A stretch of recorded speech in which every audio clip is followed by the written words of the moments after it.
యోవేలు గ్రంథము 2వ అధ్యాయము 12వ వచనం నుంచి 18వ వచనం వరకు.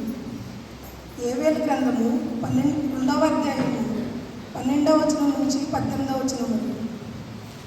ప్రభు ఇట్లా అనుచున్నాడు, ఇప్పుడైనను మీరు పూర్ణ హృదయంతో నా చెంతకు మళ్ళీ రండు. ఉపవాసంతో, సంతాపంతో, ఏడ్పులతో నా యొద్దకు తిరిగి రండి. మీ బట్టలు చించుకొనుట చాలదు, మీ గుండెలను రొయ్యలు చేసుకుని మీరు ప్రభు చెంతకు తిరిగి రండు. అతడు కరుణామయుడు, దయాపరుడు, సులభముగా కోపపడువాడు కాదు, అనంతమైన ప్రేమ కలవాడు. తాను నిశ్చయించుకున్నట్లు శిక్షింపక మన్నించి వదిలివేయవాడు. ఒకవేళ మీ ప్రభువైన దేవుడు మనస్సు మార్చుకొని మీకు పంటలు అనిడి దీవెనలు ఇయ్యవచ్చు. అప్పుడు మీరు అతనికి ధాన్యము, ద్రాక్షాసారమును అర్పింపవచ్చును.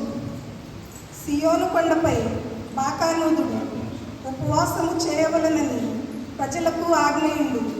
వారిని సమావేశపరుపుడు. పవిత్ర సభకు జనులను ప్రోగు చేయుడు.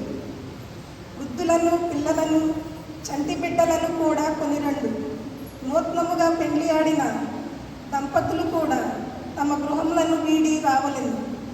ప్రభువునకు ఊడిగము చేయు యాజకులు బలిపీఠమునకు, మంటపమునకు మధ్య శోకించుచు, ప్రభు నీ ప్రజలపై దయచూపుము, అన్యజాతులు నీ దేవుడెక్కడున్నాడని పలుకుచు మమ్ము చిన్న చూపు చూచి గేలి చేయకుందురుగాక అని ప్రార్థింపవలెను.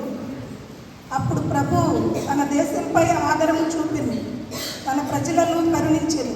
ఇది ప్రభువాక్కు.